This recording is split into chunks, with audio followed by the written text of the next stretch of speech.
কি গো, এত খাবার নিয়ে বসে পড়েছে পেয়েছে আমাকে দুপুর দুপুরে মানুষ বেশি খাবার খায়। কত কিছু নিয়েছো গো। কোথায় কত কিছু নিয়েছে? ভাতের সাথে কি ওটা খিচুড়ি নাকি? খাবে?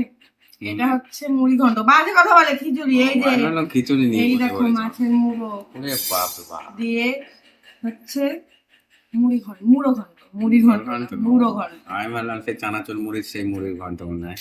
মুড়ো ঘন্ট। আর আর তার আছে কি? রাইস আর পটল ভাজা, ডাল আর কি রুই মাছ। রুই মাছ? রুই না কাতলাটা জানি না কি মাছ। কেমন হয়েছে রান্না সব? কি মাছ, কি মাছ এনেছো? হ্যাঁ রুই মাছ, রুই মাছ। তাই তো বললাম কেন। এটা মুড়ো মুড়ো ঘন্টটা খুব ভালো হয়েছে, মুড়ো ঘন্টটা খেলাম। আর আমি প্রথমত নিয়ে এসেছিলাম এইটুকু খাবার, ডালটা খেতে হবে তাই খেতে হবে, দিয়ে গেল মা। নাহলে এইটুকুতে আমার পেলাম, আমার সুন্দর খাবার। ডাল খাবার একটু ভালো কিছু খাওয়ার হলে ডাল আমার লাগে না, বুঝেছো?